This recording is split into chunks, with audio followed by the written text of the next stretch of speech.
Can you sleep in complete silence? Or do you need a fan running, a TV playing in the background, a podcast, music, white noise, something, anything to fill the quiet? If you're someone who can't fall asleep without noise, I need you to listen to this entire video, because what you think is just a habit is actually a psychological defense mechanism. And what it's defending you from will shock you. The noise you need to sleep? It's not just noise. It's a shield, a barrier, a curtain between you and something your mind has been running from for years, maybe even decades. Today, I'm going to show you what silence really reveals, why your brain needs noise to feel safe, and what this says about your childhood and emotional well-being. This goes deep. Stay with me. Welcome to Mind Peace. Let us talk about something millions of people experience but rarely understand: the inability to sleep in silence. You might think it's just a preference. I sleep better with a fan. I like background noise. And maybe that's partially true. But for many people, it's not a preference, it's a need. It's not comfort, it's survival. Here's what I want you to understand. Your brain doesn't do anything randomly. Every behavior, every habit, every coping mechanism exists for a reason. And when your brain requires noise to sleep, it's telling you something important about your emotional state, your past experiences, and what you're unconsciously protecting yourself from. This isn't about making you feel bad about needing a fan or TV to sleep. This is about awareness. Because once you understand why you do what you do, you have the power to choose to keep the behavior if it serves you, or to heal what's underneath it if it doesn't. Let's uncover the truth. First, let's talk about what silence actually does. When the world is quiet, no TV, no music, no fan, no external stimulation, something happens. The noise in your head becomes impossible to ignore. Think about your typical day. You wake up and immediately check your phone. You listen to music in the shower. You have the TV on while getting ready. You listen to podcasts during your commute. You're in meetings or conversations at work. You come home and turn on Netflix. You scroll social media before bed. From morning to night, there's constant input, constant distraction, constant noise filling the space where your thoughts would be.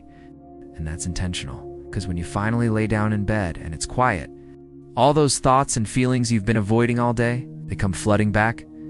Silence reveals the worries you pushed away during the day, the emotions you didn't have time to feel, the unresolved pain you've been carrying, the loneliness you've been distracting yourself from, the questions about your life you don't want to answer, the uncomfortable truths you're not ready to face. Silence is a mirror. It reflects everything you've been running from. And for people who experience trauma, loneliness, or emotional neglect, especially in childhood, that mirror shows things that are too painful to look at. So your brain found a solution: noise. If the outside world is never quiet, the inside world stays buried. Now let's talk about the psychology. In psychology, needing noise to sleep is considered an avoidance-based coping mechanism, specifically a form of experiential avoidance. That's a fancy way of saying you're avoiding uncomfortable internal experiences by focusing on external stimuli. Here's how it works. Your brain's primary job is to keep you safe. It's not just physically safe, but emotionally safe too. And if silence brings up painful thoughts, difficult emotions, or traumatic memories, even if you're not consciously aware of them, your brain says, we need to avoid this. It's not safe. The noise becomes a safety blanket. It's the sound of a fan, the dialogue from a TV show, the voice of a podcast host. These aren't just sounds. They're anchors. They keep your conscious mind occupied so your subconscious pain doesn't surface. This is why you can't fall asleep without it. Silence triggers anxiety. You wake up if the noise stops. Your brain immediately alerts you that the protection is gone. Even thinking about sleeping in silence feels uncomfortable. Your nervous system responds to the threat. Important distinction. Not everyone who uses white noise or a fan has trauma. Some people genuinely have sensory preferences. But if you feel anxious, unsafe, or overwhelmed when it's quiet, that's different. That's your nervous system telling you that silence equals danger. That response was learned somewhere, usually very early in life. Let's talk about why your thoughts get so loud when it's quiet. During the day, you're in doing mode. Tasks, responsibilities, interactions, distractions. Your survival brain is focused outward. What needs to be done? What's next? How do I handle this? But when you lie down in silence, your brain shifts into processing mode. And this is when everything you suppressed during the day comes up for review. What happens in your mind when it's quiet? 1. Unprocessed emotions surface. Feelings you didn't have time for during the day. Sadness, anger, fear, loneliness. They've been waiting. Silence gives them permission to be felt. 2. Worries amplify that thing you're stressed about. In silence, it becomes the only thing. Without distraction, your anxiety has the full stage. 3. Past pain resurfaces memories you thought you'd moved past. Trauma you thought was healed. Losses you thought you'd accepted. Silence brings them back to the surface. 4. Existential questions emerge. Am I happy? Am I where I want to be in life? Do people really love me? What's the point? These deep, uncomfortable questions come up when there's nothing to distract you from them. 5. Self-criticism intensifies your inner critic. That voice that tells you you're not good enough, smart enough, lovable enough. It gets louder when there's no external noise to drown it out. This is why silence feels too loud. It's not that silence itself is loud, it's that when there's no external noise, internal noise becomes deafening. All the things you've been running from, ignoring, suppressing, they demand attention. And your brain learned a long time ago, if we keep noise going, we don't have to deal with any of that. We can just sleep. But here's the problem. You're not actually dealing with those thoughts and feelings. You're just postponing them, night after night after night. Now, let's talk about where this behavior often begins. Childhood. Most people who can't sleep in silence have one or more of these childhood experiences. 1. A chaotic, noisy household. You grew up in a home where there was always noise, people arguing, TV always on, siblings fighting, constant activity. Silence never existed in your childhood, so your brain never learned that silence equals safety. Instead, silence feels unfamiliar, therefore unsafe. Your brain associates noise with normalcy. When it's quiet, something feels wrong because quiet wasn't part of your early environment. 2. Extreme loneliness or isolation. You spent a lot of time alone as a child. Maybe you were an only child with emotionally unavailable parents. Maybe you were neglected. Maybe you just didn't have many friends. For you, silence became associated with abandonment. Being alone in the quiet meant no one was there, no one cared, no one was coming. So now, as an adult, silence triggers that same feeling. I'm alone. I'm forgotten. No one is here. The noise, a TV show, a podcast, gives you the illusion of company. You're not really alone if there are voices. 3. Trauma or emotional neglect. Children who experienced trauma, abuse, neglect, witnessing violence, unstable home environments often develop hypervigilance. Their nervous system is always on alert, always scanning for danger. Silence, for these children, meant danger could be coming. What's happening in the other room? Is someone angry? Something bad about to happen? So they learn to fill the silence with controllable noise. If I can hear the TV, the fan, the music, I know what's happening. I'm in control. Silence is unpredictable. Noise is safe. 4. Parents who couldn't handle emotions. If you grew up in a home where emotions were dismissed, minimized, or punished, stop crying. You're too sensitive. Get over it. You learn to suppress your feelings. But feelings don't disappear. They just go underground. And silence is when they try to come back up. So you learn to keep noise going so those feelings stay buried where they were supposed to be. The common thread. Whether it was chaos, loneliness, trauma, or emotional suppression, silence in childhood was not peaceful.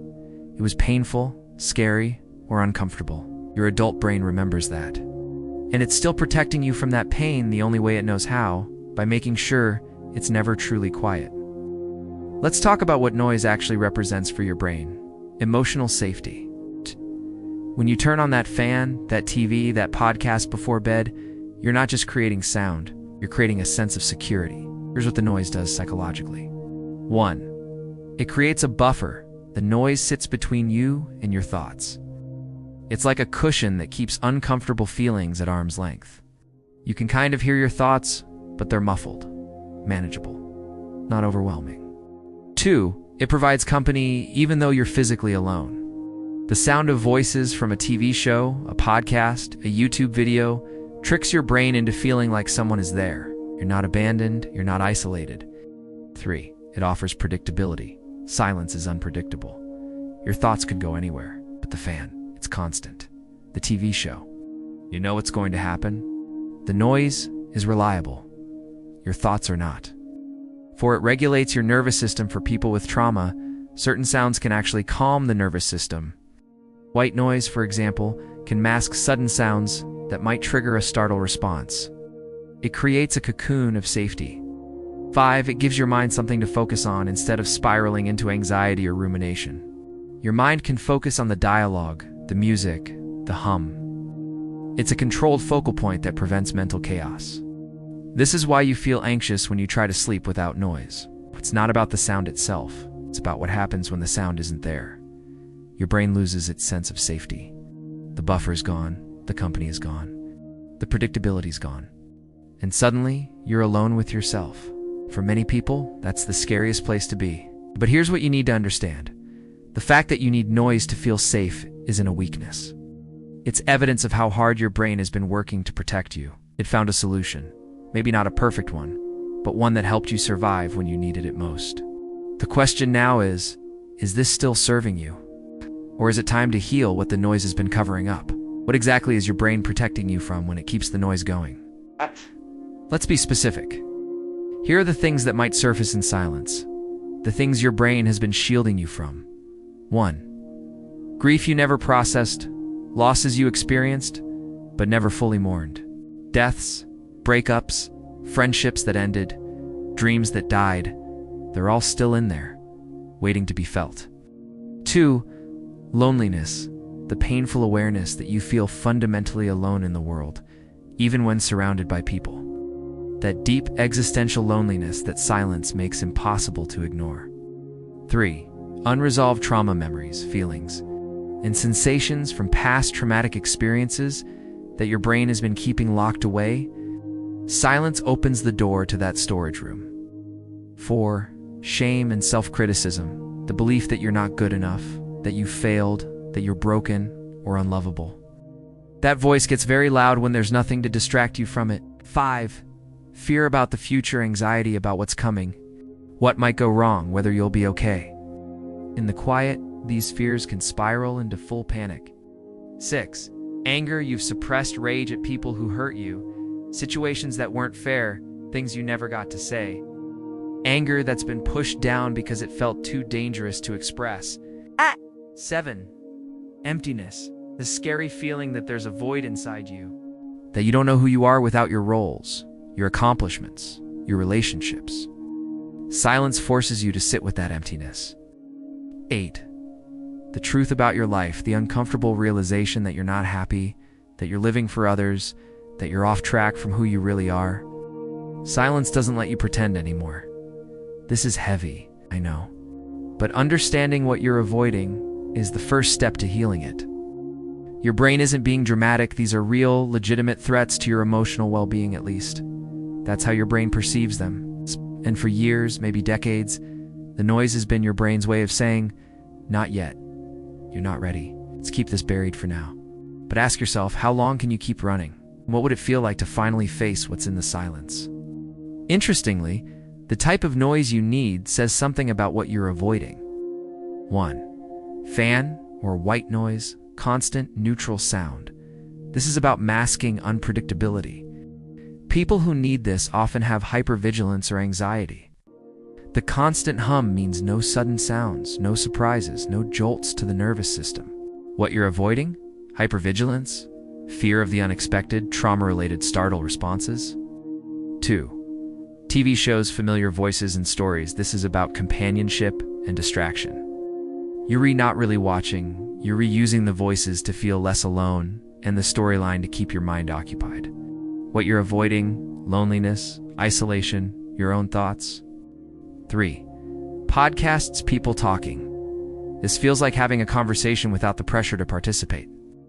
The voices provide company, and often the content is educational or interesting enough to keep your mind from wandering to painful places. What you're avoiding? Feeling alone, intrusive thoughts, rumination. For music, emotional regulation music can either soothe you or match your emotional state. People who need music often use it to regulate emotions they do and want to feel fully, or to create an emotional atmosphere that's different from what they actually feeling. What you're avoiding: raw, unregulated emotions. 5. Specific sounds on repeat. Same episode, same song, same video. This is about safety and familiarity. You know exactly what's going to happen. No surprises. No new information to process. It's like a mental security blanket, which you're avoiding. Uncertainty, loss of control, new triggers. There's no wrong type of noise to need. Each one serves a purpose, but recognizing your pattern can help you understand what your brain is trying to manage. So, is needing noise to sleep a problem? The honest answer: it depends. It's not a problem if it helps you sleep and doesn't interfere with your life. It's a genuine sensory preference, not fear-based. You can sleep without it occasionally without severe anxiety. You're aware of why you need it, and you're okay with it. It's not masking deeper issues that need professional support. It is worth exploring if you experience panic or severe anxiety at the thought of silence. You feel like you're running from something. You have unresolved trauma you've been avoiding. The noise is no longer enough. You need more volume. More distraction. You're aware that you're using it to avoid dealing with your emotions. It's connected to other avoidance behaviors in your life. You want to heal your relationship with silence but don't know how. Here's my perspective. Using noise to sleep isn't inherently bad, but using it to avoid yourself is a form of self-abandonment, and at some point, the things you're avoiding will demand attention, whether you're ready or not. The goal isn't necessarily to sleep in complete silence. The goal is to understand why you can't, and to address what's underneath if it's causing you suffering.